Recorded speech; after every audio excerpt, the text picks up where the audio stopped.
ગુજરાતના યુવાનો આર્મીમાં જોડાય અને તેમનામાં જાગૃતિ વધે તે હેતુથી આર્મીના ગોલ્ડન કટાર ડિવિઝનના સૈનિકોએ એક કાર્યક્રમ યોજ્યો હતો, જેમાં વિવિધ શસ્ત્રો, બંદૂકો, અન્ય પ્રોટેક્ટિવ ગિયર્સની સાથે દૂરસંચારના સાધનોનું પણ પ્રદર્શન કરાયું.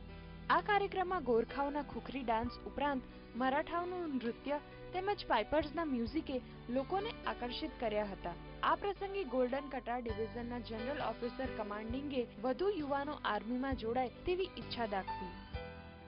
इंडिपेंडेंस डे के उपलक्ष्य में हमारा ये कोशिश रही है कि हमारी जो यूथ है गुजरात का, इसलिए हमने know your army join your army का कैंपेन आज किया है गुजरात यूनिवर्सिटी में, और ताकि हमारे जो यूथ है उनको पता लगे कि हम कैसे काम करते हैं, क्या क्या हमारी ट्रेनिंग कैसे होती है, और उनको मोटिवेट करें आर्मी ज्वाइन करने के लिए, क्योंकि आर्मी एक बहुत ही वर्ल्ड की बेस्ट ट्रेंड आर्मी है हमारी, और बहुत अच्छा ट्रेनिंग करती है आर्मी हमारी, और बहुत नाम है पूरे वर्ल्ड में, not only in India. So we are proud of our army and we are proud of our youth. They must join army to make us stronger.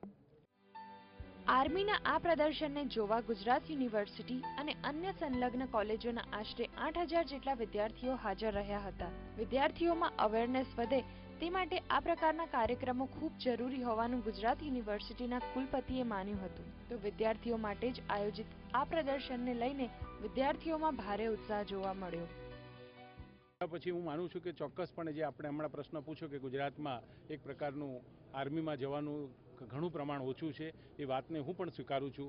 એનું કારણ કે આપણો રાજ્ય સામાન્ય રીતે બિઝનેસ ઓરિએન્ટેડ હોવાના કારણે ધંધા પાણીમાં વધારે માનીએ છીએ, પણ દેશ શું છે, દેશદાઝ શું છે અને દેશ માટે શું કરવું જોઈએ એ મેસેજ જો એમના સુધી પહોંચે, હું માનું છું કે આવા પ્રદર્શનો અને આ પ્રકારના પહેલાંથી એમને ચોક્કસ એક પ્રકારનું મોટિવેશન મળશે.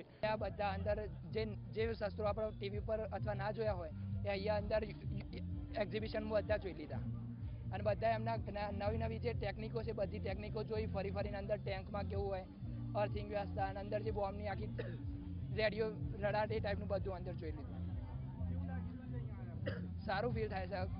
જે લોકો આપણા માટે સરહદ ઉપર મહેનત કરે છે એ જોયું અત્યારે સારું ફીલ થાય. આ બધું જોવાથી અમને એમ ઇન્સ્પિરેશન મળે કે આર્મીવાળાઓની લાઈફ કેવી હોય, એન્ડ આ બધું ટીવીમાં એન્ડ ઓલ જોઈએ છીએ, બધું બહુ ડિફિકલ્ટ હોય એમની લાઈફ. અહીં આપણે બધા સારી રીતે જીવી રહ્યા છીએ લાઈફમાં, તો એ બધું એમનો પ્રતાપ જ છે.